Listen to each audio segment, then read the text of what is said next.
लोग ये बातें करते हैं कि उनको छुट्टी कराई गई, कि ये पावर्स उस जज को क्यों दे दी गई जिस जज का अल्टरनेट ही कोई नहीं रखा गया। ये पॉलिटिकल विक्टिमाइजेशन की जा रही है।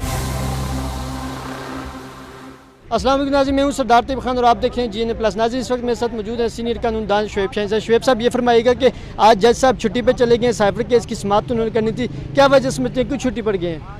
देखिए, पहली बात तो यह है कि छुट्टी हो गई, उनकी वाकई ज़ाती को मजबूरी थी या छुट्टी कराई गई, ये तो वक्त बताएगा, पता चलेगा। लेकिन बज़ाहिर ये लगता है, परसेप्शन, लोग ये बातें करते हैं कि उनको छुट्टी कराई गई ताकि इमरान खान और शाह महमूद कुरैशी ज़्यादा अरसे, लंबे अरसे के लिए उनकी ज़मानतें ना हो सकें।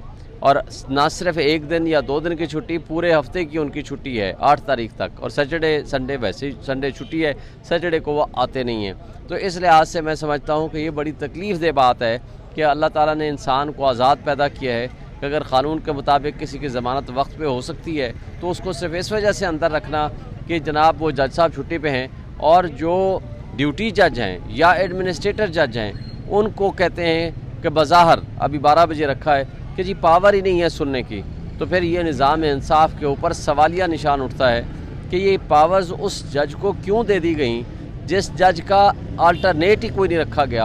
अब फिज़िकल रिमांड का मामला आए, जुडिशल रिमांड का मामला आए या कोई भी और मामला आए, तो वो किस जज के पास जाएगा? That is a problem. देखिए, बात यह है कि हमेशा यही हो रहा है खान साहब के साथ जब से वो गए हैं। एक तो ऐसे जो गैर कानूनी ऑर्डर के अंदर खान साहब को गिरफ़्तार किया गया तोशाखाना केस के अंदर, और दूसरे इस केस के अंदर भी खान साहब को ना इतला है कब रिमांड हुआ, कब उन्हें फ़िज़िकली पेश किया गया, किसी तरह से जो है कानूनी तरीका, आइनी तरीका जो है वो फॉलो नहीं किया गया।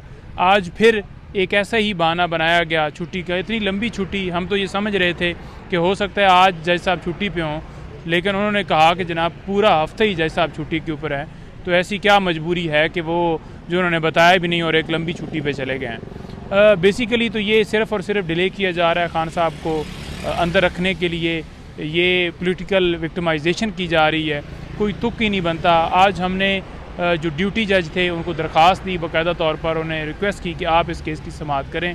उन्होंने कहा कि क्योंकि मैं ड्यूटी जज तो ज़रूर हूँ, लेकिन मेरे पास इख्तियार नहीं है जो सीक्रेट एक्ट के तहत जो कार्रवाई की जा रही है, या सीक्रेट एक्ट के तहत जो अदालत बनाई गई है, वो इख्तियार मेरे पास नहीं है।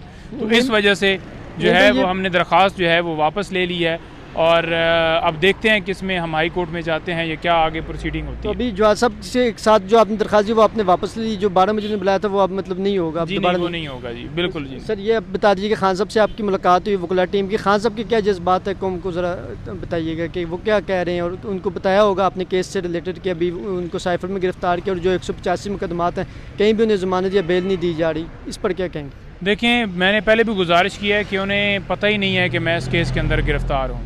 उन्हें पता ही नहीं था कि मैं इस केस के अंदर मेरा रिमांड हो गया है। जिस दिन हम 30 तारीख को वहाँ पर अटक जेल में उनके साथ हमारी मुलाकात हुई, अदालत लगी हुई थी, दौरान अदालत समाअत के दौरान जो है उनको पता चला है कि मैं इस केस के अंदर 15 तारीख का गिरफ़्तार हो चुका हूँ। तो ये आइन की भी खिलाफ वर्जी है, बुनियादी इंसानी हकूक़ की खिलाफ वर्जी है, और ये खिलाफ वर्जियाँ जो हैं वो एक दिन नहीं हर रोज़ हो रही हैं। ये साइफर में बेल्स इमरान खान साहब की भी और शाह साहब की हफ्ते की तारीख से आज आई थी पीर के लिए, समाअत के लिए, रेगुलर समाअत के लिए मुकर्रर थी। तो आज सुबह जिस वक्त आए तो पता चला जज साहब अचानक छुट्टी पे चले गए।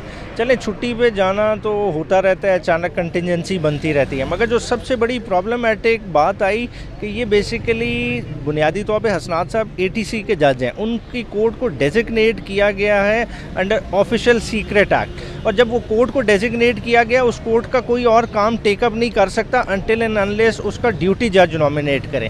इस केस में बड़े ही अजीब बात है कि कोई ड्यूटी जज ही नहीं नॉमिनेट किया गया, जिसकी वजह से हुआ क्या कि आपने देखा कि पहले रीडर साहब फाइल उठा के जवाद साहब की कोर्ट में ले गए, और उन्होंने भी यही बात को रिटरेट किया कि मैं तो इसका ड्यूटी जज ही नहीं हूँ, मैं कैसे समाअत कर सकता हूँ। तो इसलिए ये समाअत अब मुलतवी हो गई है 7 तारीख के लिए, जुमेरात की। साथ ही साथ हमने एडमिनिस्ट्रेटिव साइड पे chief justice Islamabad high court साहब के बाद दरख्वास्त मूव कर रहे हैं कि इस केस में ड्यूटी जज नॉमिनेट किया जाए, क्योंकि देखिए बेल इंसान का बुनियादी हक है और वो किसी भी प्रीटेक्स्ट पे इस तरह विदहेल्ड नहीं की जा सकती। ये तो आप एक बंदे को कंडेम अनहर्ड कर कर रहे हैं। तो इंशाल्लाह ताला देखेंगे कि आज शाम तक या कल तक वो नोटिफिकेशन हो जाता है तो ठीक है, वरना अदरवाइज़ हम डिफरेंट तरीके से उसको भी सर अगर हाई कोर्ट आप जाएंगे तो क्या आपको उम्मीद है कि तोशाखाना की तरह इस केस में भी, बेल के केस में भी कोई हाई कोर्ट से रिलीफ मिलेगा? सर हम हाई कोर्ट नहीं जा रहे, हम हाई कोर्ट में ऑन एडमिनिस्ट्रेटिव साइड बेसिकली देखें, ये चीफ जस्टिस साहब का इख्तियार है, उन्होंने ऑफिशियल सीक्रेट एक्ट में इन्हीं को हसनात साहब को डेजिग्नेट किया,